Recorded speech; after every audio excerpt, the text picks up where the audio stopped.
2026 SEC football win totals are out. You may be surprised by some of the high totals, and it's time to get the squad together. You're talking ball with the SEC squad.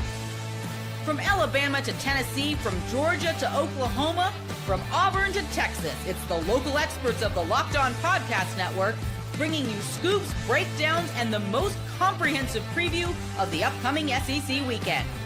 It's the SEC squad, and we have a seat for you. Hurt feelings and thin skins are prohibited. Squad up, you're part of the SEC squad. What's up, everybody? Welcome into the SEC squad. Sit back, grab your favorite beverage, and join us as we get you ready for another week talking all things SEC. Hopefully, by the time you're listening to this, your bracket's not already busted. Mine probably is. Let's welcome in our panel today. We've got John Miller from Locked On Mizzou. We've got Jimmy Stein, Locked On Bama. Corey Burton, Locked On Vandy. And Stephen Willis, Locked On Ole Miss. I'm Chris Gordy, host of Locked On SEC. And guys, we've got spring practice underway at almost all the SEC teams. We've got a few still getting started in about a week or so. But a lot of storylines coming out. We'll touch on maybe some of that a little bit later. But the big thing that was updated, FanDuel putting out their updated win totals. And so I thought this might be fun to kind of kick around and kind of dissect what the thought process is here with some of these. And we'll kind of take a look at it. We'll start with the upper echelon. Only two SEC teams in the 9.5 category. And I found that interesting because, you know, you could have made a case for Alabama. You could have made a case for Ole Miss, some of the other teams. But Georgia and Texas, the only ones they think 9.5 wins. And I wonder if this is almost a microcosm, guys, of going to a 9-game SEC schedule. It gets a little bit harder. But open it up. What do you guys think of just those two teams, Texas and Georgia, at 9.5 wins? I think that's about right. That's brand, if you want to look at that, and if you're a conspiracy theory tinfoil hat person. And the thing that's interesting about me, with me on this, is it's 9.5 to 4.5. That's got to be the tightest range of wins and losses set up, or wins in the season in SEC history. I mean, Kentucky, Mississippi State, and Arkansas, they're not going to be good, but if they can win 4.5, 5 games, it's just the point that you just don't know what's going to happen. Anybody can beat anybody at this point. Yeah, I think Georgia and Texas are – look, what analyst out there between now and August, what credible analyst isn't going to have both of them in their playoff projection? I mean, I just think Georgia and Texas will be in virtually everyone's playoff projection. What does that mean? Well, it means a lot. It means in terms of the perception of how good those teams can be, the perception from all of the logical, reasonable, rational analysts is they're going to be really good. We're saying the same thing about Penn State, Clemson, and LSU a year ago, and they spent more time firing coaches than planning for their playoff appearance. So no one knows for certain, of course. That's why it's fun. But Georgia and Texas are going to be in every playoff projection. Yeah, especially Texas. I mean, they have a loaded up roster. Cam Coleman, Arch Manning had a really nice finish to the season. So, I mean, obviously they're going to be probably consensus favorites to win the SEC, despite Georgia sitting there as two-time defending conference champion. So it's interesting. I mean, it's not surprising by any stretch. But there are some numbers there that kind of surprised me a little bit. Like, Ole Miss being at 7.5, returning Trinidad Chambliss. I feel like that's an easy go. Alabama is very interesting, Jimmy, at 8.5. Like with the quarterback battle, the rest of the roster's loaded up, but not sure who's going to be the starting quarterback. So there's some intrigue there as far as that goes. Yeah, to Corey's point, that 7.5 tier is interesting to me. I was surprised to see Oklahoma there and Ole Miss there, and also Florida going the other way. I'm going, that's more confidence in Florida than I have at this point. That would be an under for me. And really at this point of the season, and what I mean is 6 months from the first game, whatever we are, I'm basically looking at the quarterback and the coach. And, of course, Texas – we know what they have at quarterback and coach. It's a team that made the playoffs 2 years ago, a team that was playoff quality, let's just say right on the edge last season. The interesting thing about Georgia, I just said, hey, quarterback and coach. We know they have the coach. They're the one team that I don't really care who is the quarterback. I just think they have the infrastructure to be an absolute national competitor every single year, almost no matter who's taking the snaps. Do you guys almost feel like, and we'll work our way down this and get to some of the other teams and win totals, but kind of sticking with Georgia and Texas, if you had to put a month's pay on it, would you bet both those teams going 10-2? I mean, does that seem like a safe bet, 10-2 or better for Georgia and Texas? If they're truly elite, an elite team, a team that's definitely in the playoff is 10-2 in this league. And I would bet the over on both myself if forced to. I would go over, and I think they will finish 1-2 in the league. And I think they'll both win 10 games and be comfortably in the playoff. But again, Penn State, Clemson, and LSU from a year ago is a cautionary tale for everybody. That's a March 19th guarantee there, guys. Go ahead. A George Foreman guarantee. No. Penn State had a stellar quarterback coming back in Drew Aller that everybody felt good about. Don't call him stellar, even sarcastically. Stellar. Like everyone was raving about him like he was the next best thing. And we saw how that went. So it's going to be interesting for sure on Jimmy's point there with Georgia and Texas. But I agree with Jimmy. I would take the over on both of these teams. And the rest of the teams, I'm not sure exactly where I stand on the rest of the league just about. But with those two teams, I'm definitely taking the over there. I think Georgia I'm really pounding simply because if you take a quick look at the schedule, this is Georgia's relatively easiest schedule I've seen for a while, especially for a 9-gamer. You'll all just have to – you can maybe disagree with me out there, but especially compared to Texas, which I think has a much harder schedule SEC-wise than it's had in recent years. Finally, yeah. So. Yeah, Texas having Oklahoma in the Cotton Bowl, that's always a toss-up game. You have a game at Texas A&M that's going to be weird. It's going to be juiced on rivalry day. And then they play Ole Miss. And that's going to be a massive game. I think Texas has a sneaky, really difficult draw this year. Totally. And Ohio State. Mm-hmm. Yeah. Well, Texas got lucky and they got to avoid Vanderbilt, so that's good. Hey, you kid, but that's not. It may not be completely inaccurate the way Vanderbilt's playing this year. Everybody's acting like, hey, they're done without Diego Pavia. Yeah, I don't know about that, man. I think Clark Lee's got something there. Yeah, they've built the roster. They're participating in NIL, and they have way more money than people know about because they don't have to tell anybody about it because they're private. But it's the things are rolling up here in Nashville. So Jared Curtis is looking every bit of the part. It was day one of spring practice today. So hold off on Vandy. We'll get to them in a little bit. I kind of want to stick with the top half of this. We did Georgia and Texas. Thought we were in the top half. Let's get to the next group of 8.5. We got Alabama, we got LSU with Texas A&M, and just three different teams with different expectations. Obviously, LSU goes all in on Lane Kiffin, all in on the number one portal class. I think expectations are kind of I almost say if they go over a 9-3, that's disappointing for what they're paying for Lane Kiffin, all that. Like I think expectation is 10-2 or better. It should be playoff for LSU. But I look at DeBoer in Alabama. Can he afford to go 8-4 or 9-3? Like I think that's a step backward from getting to the playoff or winning a playoff game. And then A&M, I think Mike Elko would get a little bit of a pass, right? If he goes 8-4, 7-5, I think most fans would go, all right, that sucks. But he got to the playoff last year, so I think he would almost get a pass. But I feel like DeBoer definitely doesn't get a pass, and I don't think Lane gets a pass if he misses the playoff. What do you guys think? Out of all these, I feel like Alabama is the only team that I really feel good about hitting the over. I'm wary of LSU because I'm not sure exactly the health of Sam Leavitt and what he's dealing with, and all the new stuff that they have going on. And A&M is they're always an enigma. So I'm not real sure there. I don't feel confident one way or the other, but I feel like Alabama is set up to at least hit the over. I don't know much more beyond that, but that'll be interesting. I think it's a good number for Alabama. I mean, in terms of, that's a good number in terms of getting a lot of 50-50. You're going to get juice on either side of that. But Alabama hasn't finished 8-4 or worse since 2007. So it would be, at this point, almost historically bad. But at the same time, there's 9 SEC games now. It's a tough schedule. They have a 4-game stretch in the middle of the season. It's just extraordinarily difficult. New quarterback, a lot of new coaches on offense, a lot of new faces in the lineup. I think anyone that picks Alabama to win 8 games or less isn't crazy at all. But I do think that 8.5 number is makes a lot of sense for Alabama.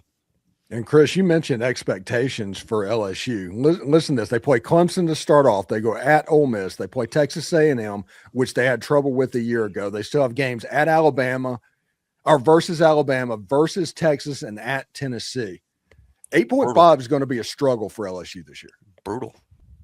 Yeah, I just look at it. You said they'd struggle with A&M last year. It's a different team and a different coaching staff. You know, I mean, that's what I think LSU. We don't know what they are. It's a whole new team. You know, it's like I was looking at their roster earlier. I'm like, the whole receiving core is different. Like everything's different. So again, like if I'm going, I give benefit of the doubt to Lane. I think Corey said we don't know what Sam Levitt is.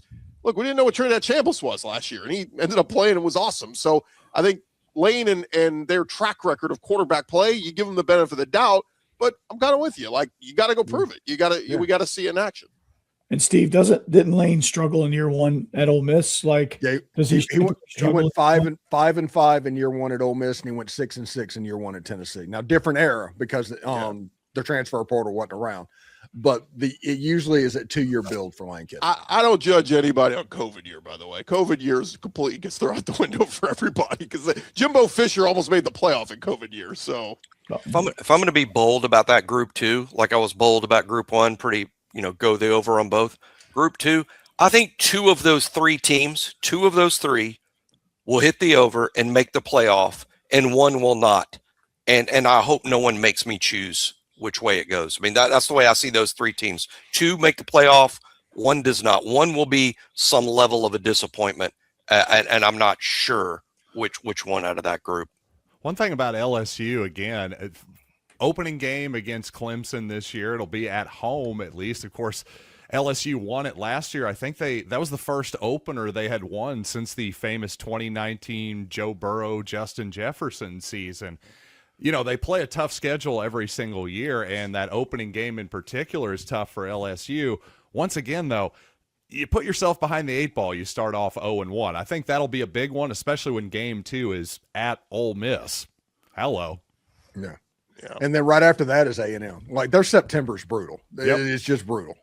I think, can we all agree? Like, I don't know. The vibe I get on Mike Elko is like he went over his head last year, and this year's going to be a comeback down to earth year. Do you guys feel that way at all? What are they at on the line of scrimmage? It's my question. I don't know that roster, that team, but where is A&M at the line of scrimmage? Last year they were extremely good up front on both sides. This year I don't believe they'll be as good up front.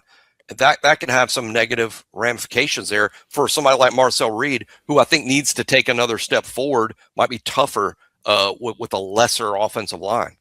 And also, Colin Wilkin Formby, right? Yeah, Wilkin Formby. You know him well, Jimmy.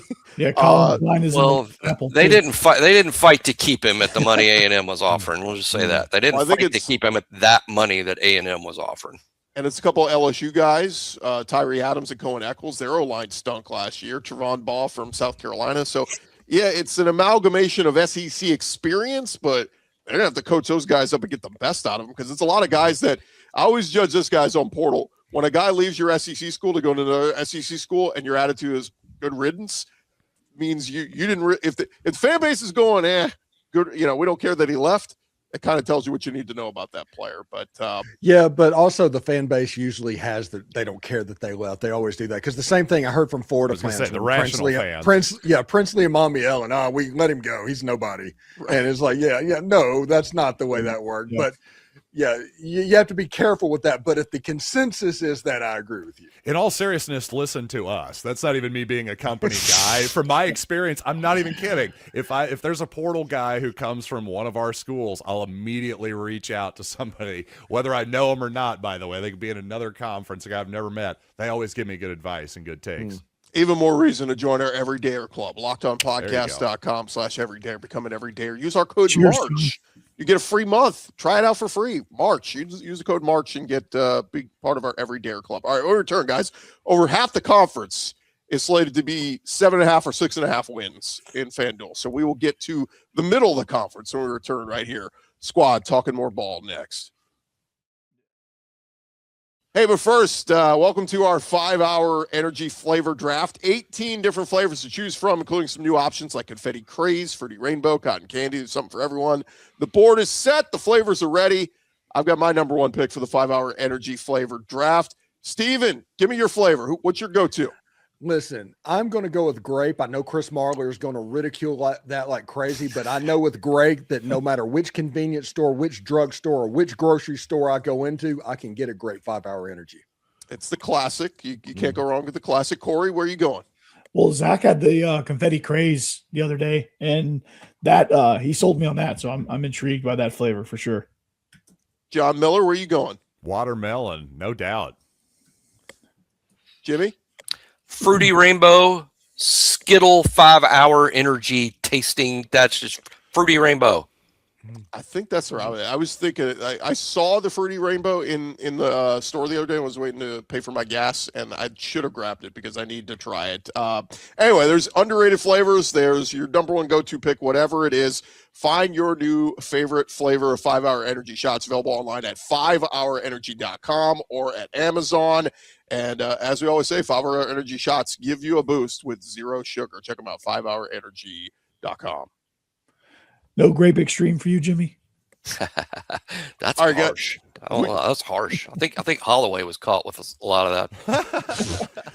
We jump back into it, fellas, and over half the conference is sitting either in the 7.5 or 6.5 win total, according to FanDuel. Again, this is March numbers, but let's start with that 7.5 group. I was kind of surprised. Some optimism on John Summerall and the Florida Gators getting some love at 7.5. Oklahoma, what a big step back with John Mateer back and all those pieces. They were a playoff team last year. They put them at 7.5. Ole Miss, the same thing, a playoff team a year ago, and now put them at 7.5. And Tennessee, kind of that team of, okay, one step forward, one step back. What's going to happen with the quarterback? But what do you guys make of that group, 7.5 wins? Yeah, Ole Miss definitely the shining star of that group. It's free money. That's what I think. Oklahoma is interesting. Yes. Florida, I'm not a big believer in Florida hitting the over on 7.5. I think at best they're going to win 7 this year. It's just there's just too many new pieces there with John Summerall. But yeah, Tennessee, they were at 6.5 and they got bumped up, I guess, because their name is Tennessee. But Ole Miss is definitely the one I would take the over 100% in that group. Oklahoma would be the next one, and then Florida and Tennessee. It's a freaking dice roll. Such a step back for Oklahoma and Ole Miss, based on last season. So it's a little surprising to see them there. Much like I said about that second group where I said 2 of the 3 would make the playoff and 1 will be a little disappointing. With this group, I would be inclined out of those 4 teams. I mean, keep in mind what FanDuel's telling us here is there's a 50-50 chance those teams will finish 7-5. But what I'm going to say is one of those 4 teams, most likely Ole Miss or Oklahoma. I think one of the 4 wins more like 9 or 10 games and makes the playoff. But I'm only willing to say that only one of those 4 will. I'm with the doubters on Florida. They're going to have to show me wins with the new coach and the quarterback situation. And I have a hard time. But I think one of those 4 even makes the playoff, even though the FanDuel betting odds say 50-50 on 7-5.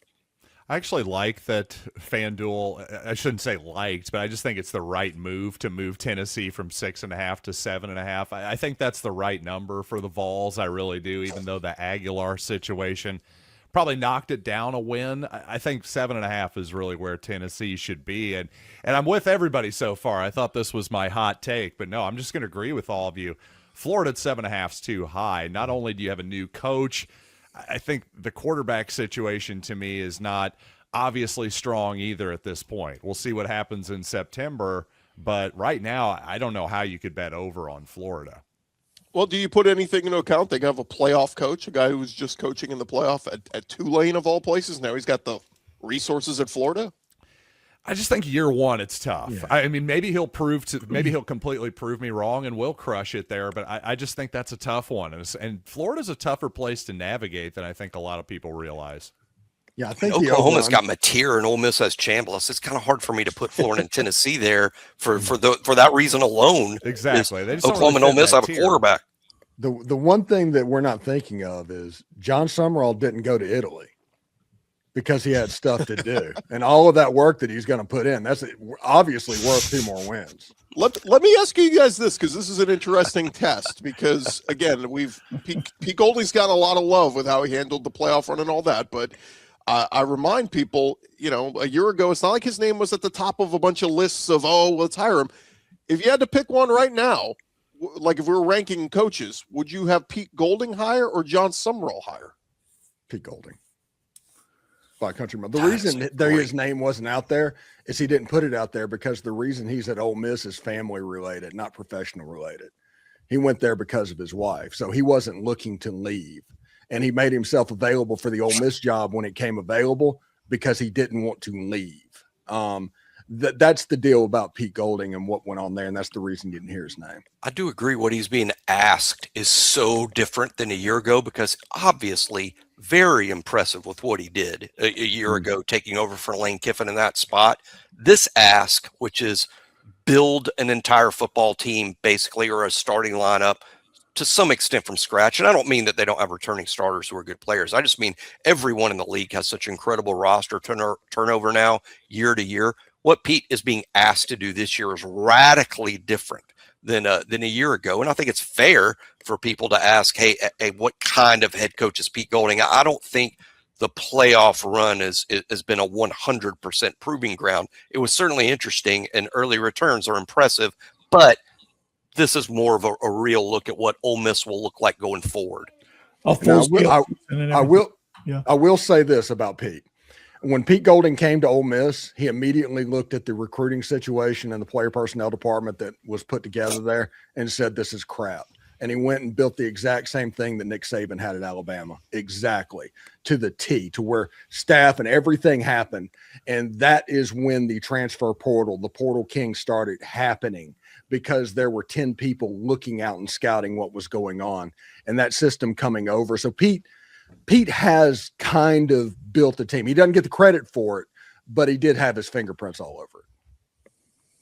Yeah, I just think it's interesting. He seems like a really smart, capable guy. I just think, man, the head job is really it's something different. And I was a person who said, hey, for an interim to end the season, I thought Golding was a great option in the wake of the whole Lane Kiffin departure and the playoff.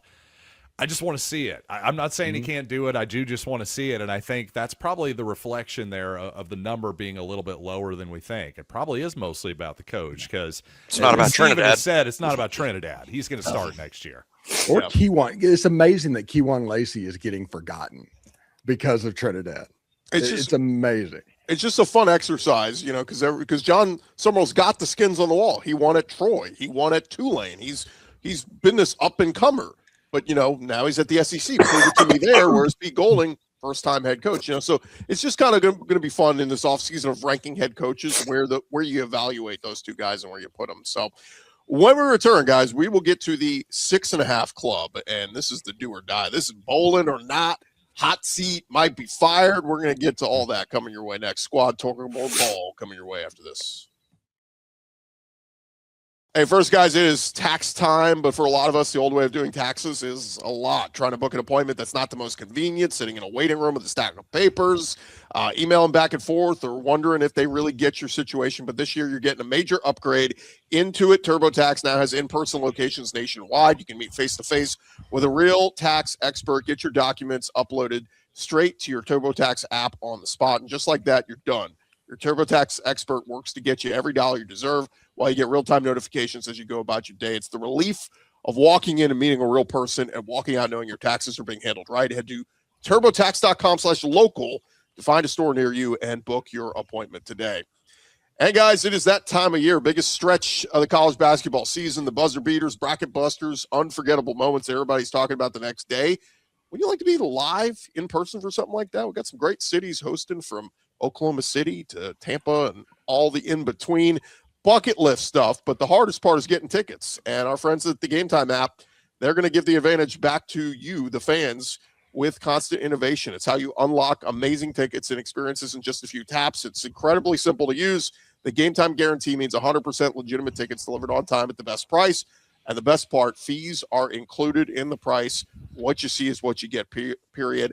I love the seat view feature. It's a game changer. You can see a panoramic view from your seat before you buy.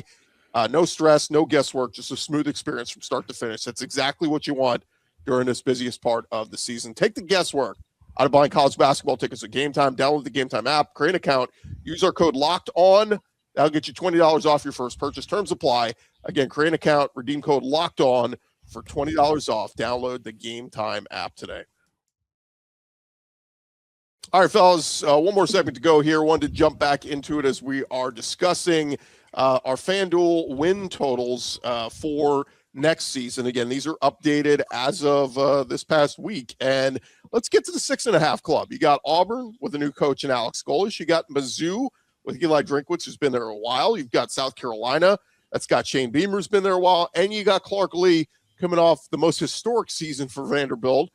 Then you expect them to take a step back, but all the way down to 6.5. What do you make of this group? I think it's interesting. If I'm not mistaken, and I could be completely wrong, but Auburn hasn't won more than 6 games since COVID. And you're telling me this year in a first-year coach, they're going to win 6.5. I don't know if that is. I think 6 might be their ceiling, but that's an underplay at this point. So actually, I totally disagree with you. Auburn is the one team on this entire list that I like as an over, simply because, I'm sorry, I get somebody who's not playing golf 4 times a week. Sounds great to me. Do we think Hugh Freeze was a good coach? Because I don't know. Steven, you're much more familiar with Hugh Freeze's game than I am, to steal a phrase from Shaquille O'Neal. But to me, that's a coaching upgrade. And not only that, he's bringing his old quarterback with him. You make a good point that Auburn's recent history isn't great. To me, I like Auburn to go over. Yeah, it should be interesting, but 17 players coming from the G5 level, they might be talented, they might be consistent, but they lost the Cam Coleman's on that side on the ball. You know, it's interesting to me. I have a hard time imagining now it's going to happen, but I have a hard time imagining any of those 4 beating any of the teams ahead of them on FanDuel's list. The what's that? 9 teams ahead of them. I have a hard time imagining this fall any of those 4 beating any of those 9. But at the same time, I would tell you, I think that group is the reason the SEC is such a great league, because all 4 of those teams are dangerous. They're dangerous. You don't want to play Vandy in Nashville or Missouri in Como, or even this Auburn team with Byron Brown at quarterback. And South Carolina may have the number 1 pick in the draft on defense, and who knows where the quarterback will go. I mean, these are dangerous football teams. Are they a threat to win the league? Not even close. But this is why the SEC is so good and tough, because these teams who will be fortunate to finish 500, they're dangerous. I do think one of those teams, I agree with you that none of those 4 teams are an actual threat to win the league as we sit here. I do think with Missouri, with Austin Simmons, I do think with South Carolina, with Lenora Sellers, I think there's a lot of potential for some pretty high variance there with all 4 of those teams. But I will say, and again, to the point of high variance, it can go either way, because Missouri not only has a new quarterback, they have a ton of guys to replace on defense as starters as well. So if it would have been anything other than 6.5 for Missouri, I would have been surprised. Yeah, I mean, I think – go ahead, Steve. I was going to say, and for Vanderbilt, you know, with Jared Curtis being the freshman quarterback and you're not sure what he's going to bring to the table, like that issue, you know, that gives people a lot of pause as far as, okay, we don't want to rate them too high. But one of the things you notice about Vanderbilt is, and I've said this, you know, all along, all this month, is their floor has raised significantly. And that's goal number 1 for them to They're out the basement. Yeah, they're out of the basement. Their floor is now sitting at about 6.5, whereas last year they were 4.5, and the year before that they were 2.5. So, I mean, it's getting better. The roster is turning over at a lot better rate. They're building more depth. They just got to get the quarterback situation figured out. They could be a dangerous team, but you just don't know. That's why they're sitting at 6.5. But like Tennessee's got to come to Nashville, so you know that's going to be tricky. And Auburn opens up. Well, Vandy opens up their SEC play with Auburn. Auburn opens up with Florida, but it's you know, there's a lot of variance in there, and you know, I like Vanderbilt to hit the over. I think 7 is a good number for them. I think if they were sitting at 7.5, I would pick the under. I think 7 wins is about right for this Vanderbilt team. They're gonna pick somebody off somewhere down the road. So it's just going to be interesting. These 4 teams are very, very intriguing. I like South Carolina a lot. I like Missouri a lot with Austin Simmons. And, of course, Auburn is they're tricky. You don't know what they got. New coach. I just think there's going to be a little bit of struggle there in year one, but they're going to be dangerous moving forward. What's interesting, guys, is with Auburn, if they go 6-6, that's their most wins in 3 years. To Steven's point, it's been it was 9-4 in 2019. Since then, it was 6-5, 6-7, 5-7, 6-7, 5-7, 5-7. So that would be a dramatic improvement. I feel like if Mizzou goes 6-6, we're going, wait, isn't Eli Drinkwitz the top 10 highest paid head coach in college football now? Like, he needs to be doing a little bit better than that. Look. It's been a while since Missouri hasn't done better than that, too. Yeah. Not since 2022. So Shane Beamer can't go backwards. If he goes 5-7, I think he's fired. So no, he should be, because I do think South Carolina is the best team in that group. They're going to win 8 games this year. Yeah. Wow.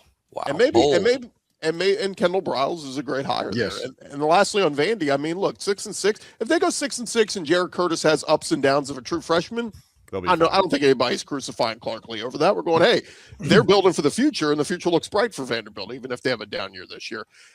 Last group, guys, the 4.5 win club. And you got to give me, are you going over under on these? Arkansas, Kentucky, Mississippi State. Obviously, Ryan Silverfield's got a big task at hand at Arkansas, replacing that roster. Kentucky and Will Stein killed it in the portal. And he's a good offensive mind, good young coach. And then Jeff Lebby, it's kind of put up or shut up time for him. This is year 3 in Starkville. I know they've had a lot of turnover, but you got to start building forward. I mean, 6 wins or better, I think, it has to be the goal in Starkville this year. I don't see terrible football teams there. I don't think any of them will be terrible, but I do think that they're going to have a difficult time winning SEC football games, especially away from home. Did you know that Arkansas doesn't have clocks in their facility? I mean, that right there. Well, again, worth 2 wins. I was going to say, knocking up to 6.5. Yeah, seriously, you can count on that. I think Mississippi State's going to look like Ole Miss did in 2022. They tried to revamp their offensive line. The reason being is Kamario Taylor is an elite runner, like really, really good, but he is not a good passer of the football. So you don't want to be in that situation. So I'm curious about Mississippi State, if their defense can get a little bit better. Zach Arnett coming back, taking over that defense, it would be interesting. I like Kentucky because of the transfer portal, and Arkansas, no clocks. I mean, come on. Casinos don't have clocks, and most everyone loses. Yeah. Great point. Hey, I just want to say, I think most of us like what Kentucky did this offseason.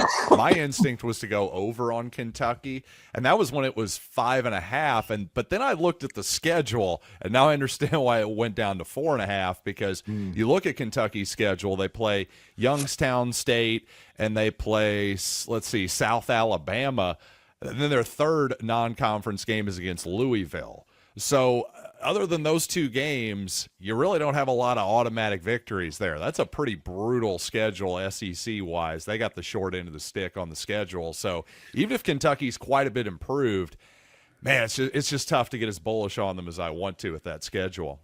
Well, also, he's a rookie head coach, too. Yes. So, there's that factor involved. They could be as talented as they want to, but, as a rookie head coach, we just don't know. You don't know. Yeah, you don't know your rear end from a bag of sand. It's your head's spinning for the whole season, and you're trying to figure things out logistically and practice wise and travel rosters and everything as a head coach that before you even step on the field, you're trying to figure out. And for Will Stein, like a lot of rookie head coaches, it's going to be a struggle. Is it fair to say, though, offense should be better with the offensive mind that he's coming over from Oregon, and Mark Stoops, was running these archaic offenses? I think so. I think you're going to see an uptick in offensive production, but I think the whole operation is going to struggle in year 1.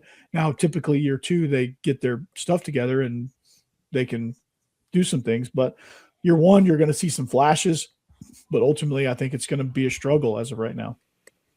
I will tell you this. I did a podcast last week that somebody made a parallel on Kenny Minchie to Joe Burrow. I'll just leave that out there. So if you want to buy into that hype in Kentucky, jump on it. They're the same height or what? Now, was it a bourbon distiller that made that comparison?